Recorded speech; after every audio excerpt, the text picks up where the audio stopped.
সহিহ বুখারীর বর্ণনা, সালাসাতুন ফিল গার। বনি ইসরাইলের জামানায় তিনজন লোক সফরে বেরিয়েছে, বানোয়াট ঘটনা না, এটা বুখারীর ঘটনা। সফরে বেরিয়েছে, মরুভূমির মাঝখানে প্রতিমধ্যে প্রচন্ড তুফান আর বৃষ্টি। বৃষ্টি থেকে বাঁচার জন্য এর একটা পাহাড়ের গুহার ভিতরে ঢুকেছে।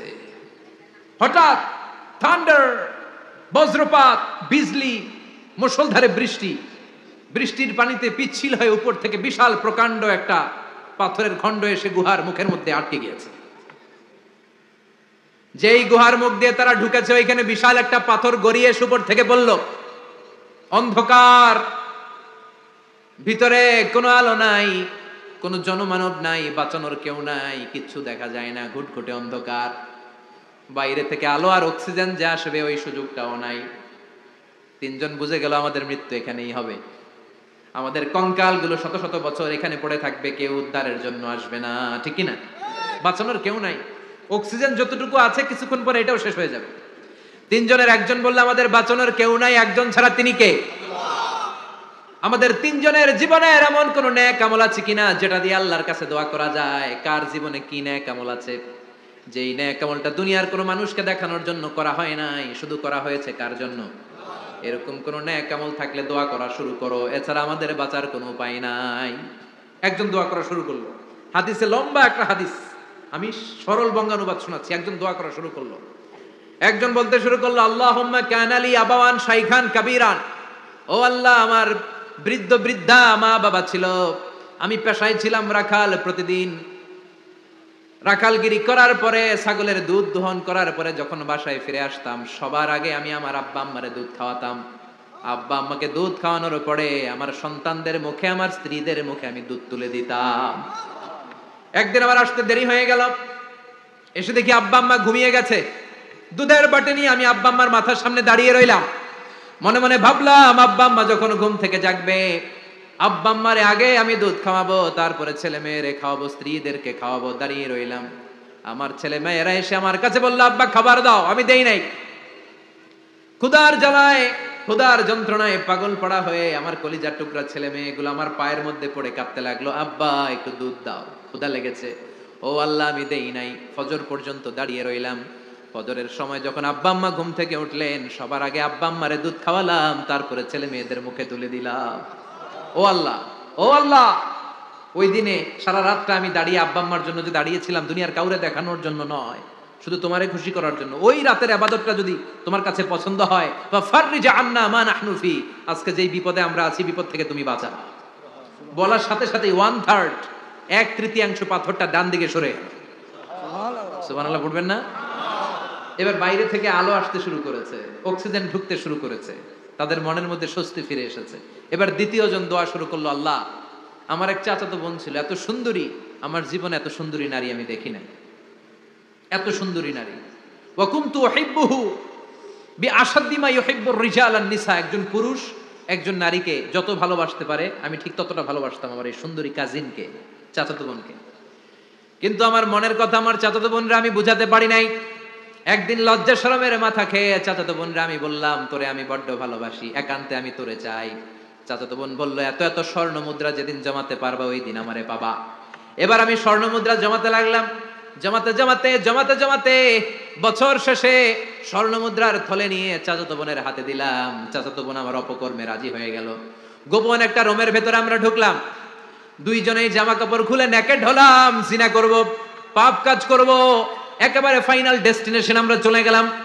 পাপ কাজ যখন আমরা শুরু করব, ইন দা মিন টাইম আমার চাচাতো বোন আমার ডেকে বলে, ও আমার চাচাতো ভাই, ইত্তাকিল্লাহ, ইত্তাকিল্লাহ, আল্লাহরে ভয় কর, আমার সতীত্ব নষ্ট করে দিস না।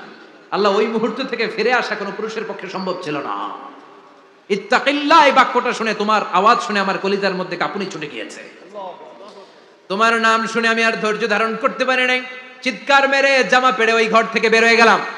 ও আল্লাহ, শুধুমাত্র কেবলমাত্র একমাত্র তোমার ভয়ে ওই দিন আমি আমার চাচাতো বোনের সাথে পাপ কাজে লিপ্ত হই নাই। আল্লাহ রে, ওই দিনের আমলটা যদি তোমার দরবারে কবুল হয়ে থাকে, আজকের বিপদের দিনে তুমি আমাদের বাঁচাও।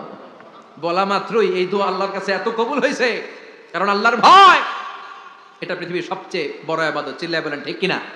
যাদের হৃদয়ে আছে আল্লাহর ভয়, তারা কবু পথ ভুলে যায় না। আল্লাহর প্রেম ছাড়া এই দুনিয়ায় কারো কাছে কোনো কিছু চায় না। ঠিক কি না? আল্লাহর ভয় আল্লাহর কাছে সবচেয়ে বড় প্রিয় ইবাদত। আল্লাহর কাছে দোয়াটা এত পছন্দনীয় হয়েছে, মুহূর্তের মধ্যে 2/3 পাথরটা গুহার মুখ থেকে ডান দিকে সরে যায়। 2/3 পাথর এখন সরে গিয়েছে।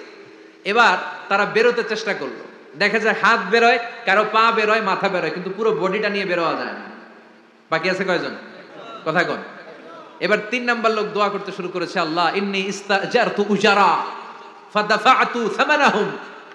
আল্লাহ আমি অনেকগুলো শ্রমিক ভাড়া করেছিলাম, তাদেরকে দিয়ে কাজ করিয়ে তাদের ঘাম শুকিয়ে যাওয়ার আগে প্রত্যেকটা শ্রমিকের পারিশ্রমিক আমি দিয়ে দিয়েছি। সবগুলো শ্রমিক আমার কাছ থেকে পারিশ্রমিক বুঝে নিয়েছে, একজন ছাড়া। একজন না নিয়ে চলে গেছে।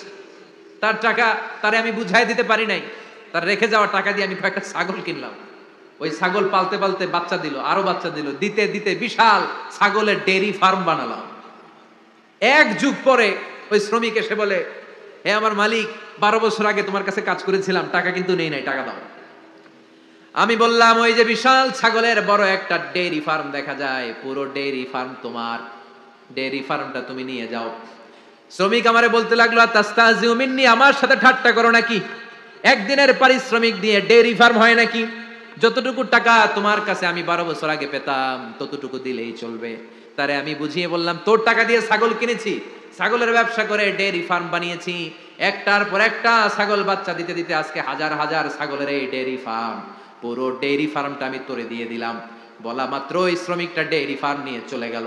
মাবুদের এই কঠিন বিপদের দিন সে শুধু দাবি করেছিল তার পারিশ্রমিক, তার পারিশ্রমিকের টাকা তার হাতে দিলে সে খুশিতে বাকবাকুম, কিন্তু তার বদলে পুরো ডেইরি ফার্মটা আমি তার হাতে তুলে দিয়েছি একমাত্র তোমার সন্তুষ্টির জন্য। ওই দিনের আমলটা যদি তোমার দরবারে একটুও ভালো লেগে থাকে রে মাওলা, আজকের কঠিন বিপদ থেকে বাঁচাও। বলতে দেরি মুহূর্তের মধ্যে বিশাল পাথর খণ্ডটা গুহার মুখ থেকে ডান দিকে সরে যাও। আল্লাহর শুকরিয়া করে 3 জন বের হয়ে যায়। সহিহ বুখারীর বর্ণনা। আপনার জীবনে এমন কোন নেক আমল যদি থাকে যেটা শুধু আল্লাহর দেখানোর জন্য করছিলেন, আমরা আমল করব অবশ্যই দেখানোর জন্য, তবে মানুষকে নয়। কারা দেখানোর জন্য? আমাদের সব দেখানো হবে একজনকে। চিল্লায় বলেন, তিনি কে? লা ইলাহা ইল্লাল্লাহ, আর একটা হচ্ছে আল্লাহু আকবার। এই 4টার চেয়ে শ্রেষ্ঠ জিকির আর নাই। কথা বলেন, এটা এই 4টার ভিতরে ইল্লাল্লাহ আছে? কথা বলেন। এজন্য জিকিরকে আমরা খণ্ডিত করব না। ঠিক যেমন যেমন সহিহ সুন্নাহ এসেছে তেমন তেমন জিকির করলে আপনার কলিজাটারে ঠান্ডা করে দিবে কে? ইল্লাল্লাহর ব্যাখ্যা থাকতে পারে। অনেকে ব্যাখ্যা করে যে এটার মধ্যে লা ইলাহা আছে, এটাকে গোপন রাখা হয়েছে, আমরা ইল্লাল্লাহ পড়ি না, ওটার দরকার নাই।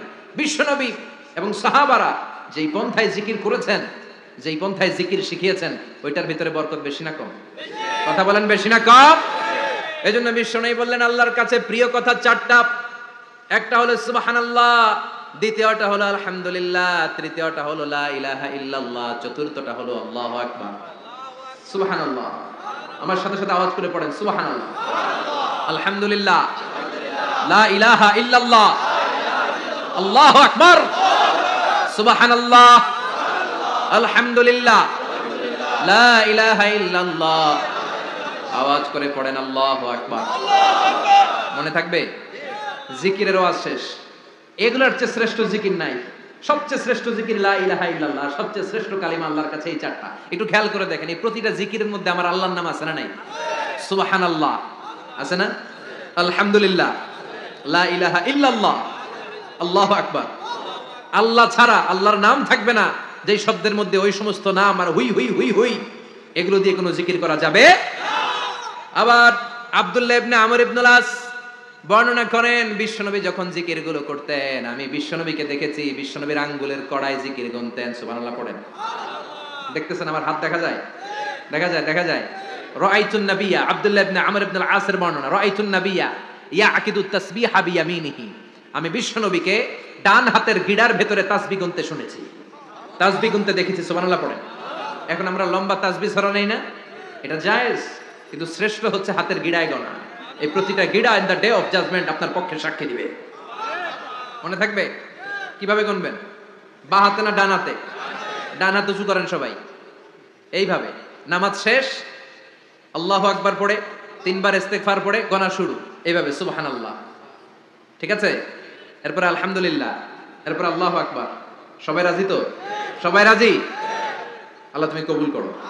আরো জোরে পড়েন আমিন। তাহলে আমরা তাওবার পদ্ধতি জানলাম, কেন আমরা ইস্তেগফার পড়বো জানলাম, এরপরে জিকিরের খুঁটিনাটি জানলাম। এবার কেমন করে আল্লাহর কাছে দোয়া করবো এটাও জানার দরকার আছে না নাই? বিশ্বনবী বললেন আর দোয়া মুখুল ইবাদা, দোয়া হলো ইবাদতের নির্যাস।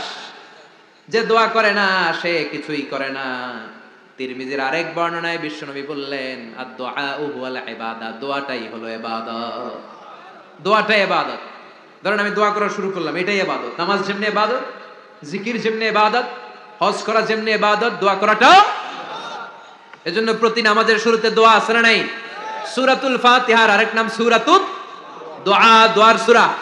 আমরা প্রত্যেকবার সূরা ফাতিহা যখন পড়ি আমরা পড়ি ইহদিনাস সিরাতাল মুস্তাকিম। সবাই পড়েন ইহদিনাস সিরাতাল মুস্তাকিম।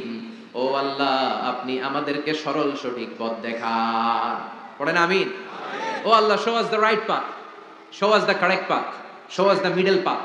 আল্লাহ মধ্যম পন্থা দেখান, মাঝামাঝি রাস্তাটা দেখান, সিরাতুল মুস্তাকিম দেখান। আমাদেরকে রাস্তা দেখায় কে? কথা বলেন না। আমরা যদি পথ ভুলে যাই পথ দেখায় দেয় কে? আমি যদি কোনদিন পথে ভুলে যাই হাত ছানি দিয়ে কাছে নিও, মমতার বন্ধনে আমায় বেঁধে সব ভুল ক্ষমা করে দিও। আমি যদি কোনদিন পথ ভুলে যাই হাত ছানি দিয়ে কাছে নিও, মমতার বন্ধনে আমায় বেঁধে সব ভুল ক্ষমা করে দিও। আমি যদি কোনদিন পথ ভুলে যাই, পড়েন, হাত ছানি দিয়ে কাছে নিও, মমতার বন্ধনে আমায় ডেকে সব ভুল ক্ষমা করে দিও। চিল্লায় পড়েন আমিন। আরো জোরে আমিন। এজন্য বিশ্বনবী বললেন যে দোয়া বাদ দিল তার সব বাদ। কারণ দোয়া দিয়ে নামাজ শুরু, দোয়া দিয়ে সব শুরু। দোয়াটাই হলো ইবাদত। চিল্লায় বলেন ঠিক কিনা? আর দোয়া সিলাহুল মুমিন, দোয়া হচ্ছে মুমিনের উইপন, অস্ত্র, মুমিনের বড় অস্ত্র। যেখানে সবকিছুর দৌরাত্ম্য শেষ ওইখানে দোয়ার দৌরাত্ম্য শুরু। যেখানে সবকিছুর কারিশমা শেষ ওখান থেকে দোয়ার কারিশমা শুরু। এরকম অনেক ক্যান্সারের মতো দুরারোগ্য ব্যাধিতে আক্রান্ত, ডক্টর ফাইনালাইজ করে দিয়েছে বাঁচবে না, 2 মাস বাঁচবে। কয় মাস? কথা বলেন। মাত্র 2 মাস সে বাঁচবে। তারপরেও দেখা গেছে লোকটা 7 বছর বেঁচে ছিল। আছে না নাই? দোয়া, the power of দোয়া। Everything is pre-written, but by supplication is it's rewritten. সবকিছু আগে লেখা থাকে। মহাবিশ্ব সৃষ্টির 50,000 বছর আগে আমাদের ভাগ্যে কি ঘটবে সব লিখে রেখেছে কে? সব অপরিবর্তনীয়। কিন্তু এই তাকদিরেরও কিছু জিনিস আল্লাহ চেঞ্জ করে দেয় দোয়ার বরকতে। এজন্য দোয়া করার দরকার আছে না নাই? মায়ের কাছে দোয়া চাবেন, মায়ের দোয়া আল্লাহ ফেরায় না। মুসলিম ব্যক্তির দোয়া আল্লাহ ফেরায় না। মুসাফিরের দোয়া আল্লাহ ফেরায় না। যিনি রোজা রেখে দোয়া করেছেন তার দোয়া আল্লাহ ফেরায় না। এজন্য বেশি বেশি আল্লাহর কাছে দোয়া করতে রাজি আছেন তো? কিন্তু দোয়াটা হইতে হবে সিনসিয়ার, একনিষ্ঠ দোয়া। অনেকে দেখবেন দোয়াও করে ওদিকেও তাকায় আছে, জুমার নামাজে প্রায় হয় বিশাল দোয়া, দোয়াও করতেছে আবার এদিকে, আছে না নাই? আবার দোয়াও করে মোবাইলও টিপে, কথা কন। আবার আমরা আলোচনা শেষে দোয়াও করি, পোলা পাইন সেলফিও তোলে, আছে না নাই? সিনসিয়ারিটি নাই। আপনার কি পরিমাণে সিনসিয়ারিটি আছে এটার উপর ডিপেন্ড করবে আপনার দোয়া কবুল হবে কি হবে না। একজন দোয়া করলে মুহূর্তে কবুল, চোখ বন্ধ করলে আল্লাহর আরশে চলে যায়, মদিনার সাথে ওর কানেক্টিভিটি বেড়ে যায়, আল্লাহর সাথে কানেক্টিভিটি বেড়ে যায়, সে ফিল করে সে আল্লাহর সাথে কানেক্ট হয়ে গিয়েছে। আর আরেকজন দোয়ার মধ্যে খুঁজে কিছু পায় না, আছে না নাই? তো দুই দোয়ায় পার্থক্য আছে না, কথা কন। এজন্য সম্মানিত ভাইরা, দোয়াই যখন করবেন সিনসিয়ারলি করবেন, কানেক্টিভিটিটাকে স্ট্রং করার চেষ্টা করবেন। সিনসিয়ার দোয়া is like a missile. Missile নাম শুনছেন? হামলা করে না, মিসাইল হামলা করেছে ইসরায়েল, শোনেন নাই? মারলে একেবারে ধ্বংস করে যায় সব। এই মিসাইল হামলা, ড্রোন হামলা, এগুলো লক্ষ্য বস্তু ভেদ করে ভয়ঙ্কর ভাবে, ইঞ্চি ইঞ্চি, মাইক্রো ইঞ্চি মেপে মেপে এমন ভাবে এই বোমাটা মারবে ঠিক জায়গা মতো এটা ফিট হয়ে যাবে। তেমনি দোয়ার মতো আপনি যদি দোয়া করতে জানেন, একনিষ্ঠতার সাথে সিনসিয়ারিটি সাথে যদি দোয়াটা করে ফেলতে জানেন, এই দোয়া মুহূর্তে আল্লাহর আরশে যেয়ে নক করবে। সুবহানাল্লাহ পড়ে। আর মুমিনের দোয়া কখনো ফেরত যায় না। দোয়া করলেই মুমিনের দোয়া কবুল করে নেয় কে? আপনি জীবনে যত দোয়া করছেন সব কবুল। All of your supplications are accepted. Whatever you have supplicated to your Lord, যাই চেয়েছেন সব কবুল। অনেকে বলে হুজুর এটা একটা কথা কইলেন, সব দোয়া বুঝি কবুল? কত দোয়া করলাম, জীবনে কত কিছু চাইছি, কই কিছুই তো দেয় নাই। এরকম আছে না নাই? অনেকে বলে হুজুর কত চাইলাম আল্লাহ আমারে দিল না। 5টা আল্লাহ মেয়ে দিয়েছে, একটা ছেলের জন্য কাবাঘর ধরেও দোয়া করে আসছি, হাজরে আসওয়াদ ধরে দোয়া করে আসছি, মুলতাজামে দোয়া করে আসছি, আরাফাতের ময়দানে দোয়া করছি, কই আল্লাহ দিল না। আর আপনি ওয়াজে কম যত দোয়া করছেন সব কবুল করে নিছে কে? কন্ট্রাডিক্ট হয়ে গেল না? আমি বললাম সব দোয়া কবুল, আর আপনারা কইতেছেন কই কত কিছু তো পাই নাই। আল্লাহর দোয়া কবুল করার 3টা পদ্ধতি আছে। কয়টা?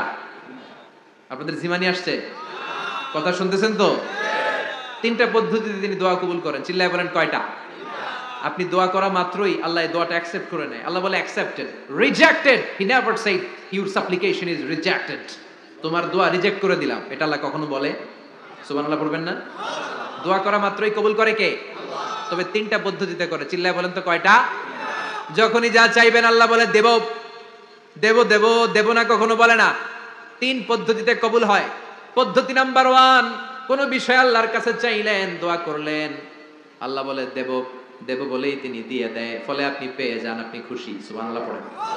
পদ্ধতি নাম্বার 2, আপনি আল্লাহর কাছে কিছু চাইলেন, আল্লাহ তখনও বলে বান্দা তোরে দেব, রিজেক্ট করে দিলাম এটা বলে না, দেব তবে এখন না, লেটার অন, একটু দেরি করে, পরে দেব, কখন দিলে আমার জন্য ভালো, আমার চেয়ে ভালো জানে কে? তাইলে মাঝে মাঝে সাথে সাথে দেয়, মাঝে মাঝে দেরি করে দেয়। পদ্ধতি নাম্বার 3, আল্লাহর কাছে দোয়া করলেন, আল্লাহর কাছে কায় মনোবাক্যে চাইলেন, তখনও আল্লাহ বলে বান্দা আমি দেব, তুই নিরাশ হইস না, তবে এখন দেব না, দেরি যেদিন বিপদে পড়ে যাবি ওই দিন দেব। যেদিন পিতা সন্তানরে চিনে না, সন্তান পিতারে চিনবে না, পীর সাহেব মুরিদরে চিনবে না, মুরিদ পীর সাহেবরে চিনবে না, মুসল্লি ইমাম সাহেব চিনবে না, ইমাম মুসল্লি চিনবে না, নেতা কর্মী চিনবে না, কর্মী নেতারে চিনবে না। চিল্লা এখন ঠিক কিনা? কেউ কাউরে চিনবে না, কেউ কাউর কোনো উপকারে আসতে পারবে না। ওই কঠিন দিনে তোরে আমি দেব রে গোলাম। তাহলে এই যে এতগুলা দোয়া ছোটবেলা থেকে আনটিল টুনাইট, এই রাত পর্যন্ত যে দোয়াগুলো আল্লাহর কাছে করছেন, লস হয়েছে? চিল্লায় বলেন লস হয়েছে না লাভ? লস না লাভ?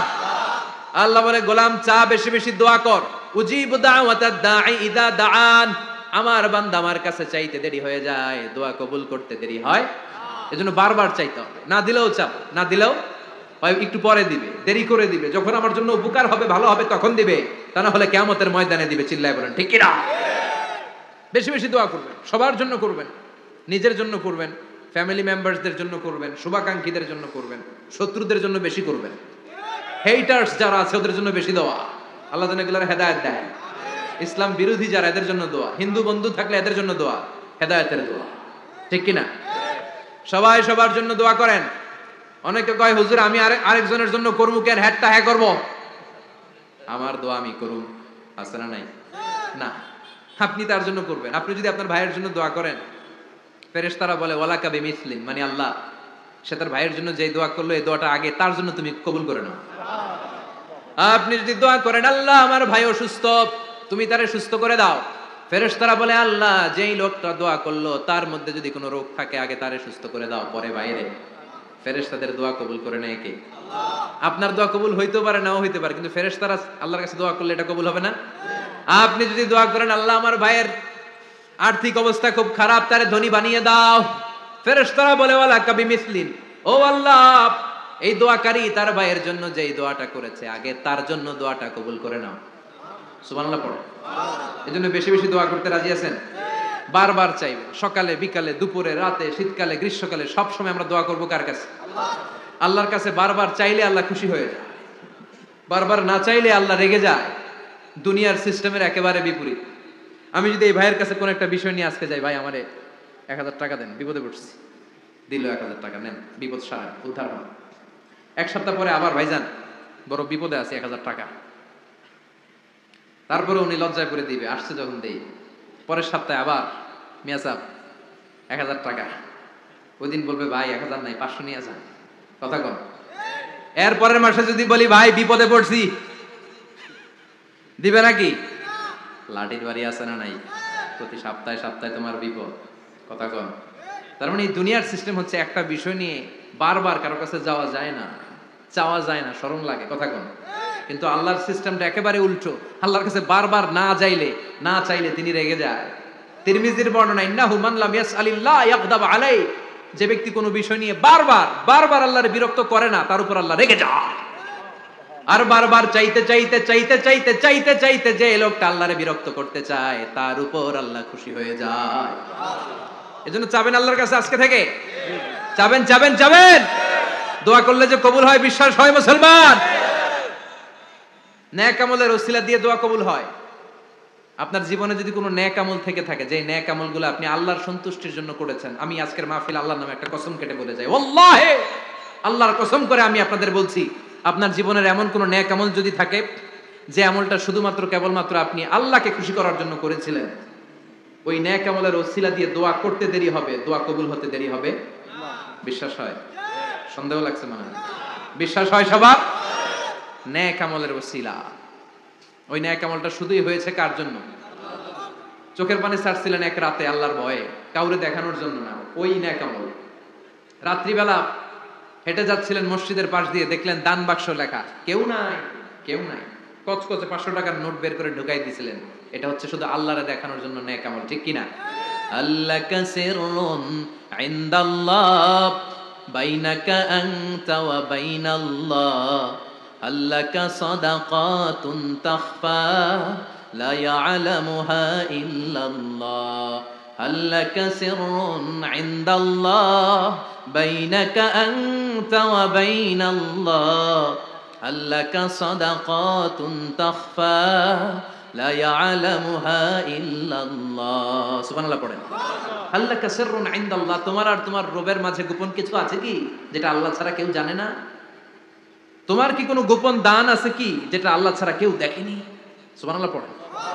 এমন কোন আমল, যে আমলটা আপনি করেছিলেন শুধু আল্লাহর খুশির জন্য, ওই আমলের ওসিলা দিয়ে দোয়া করলে কবুল করবে কে?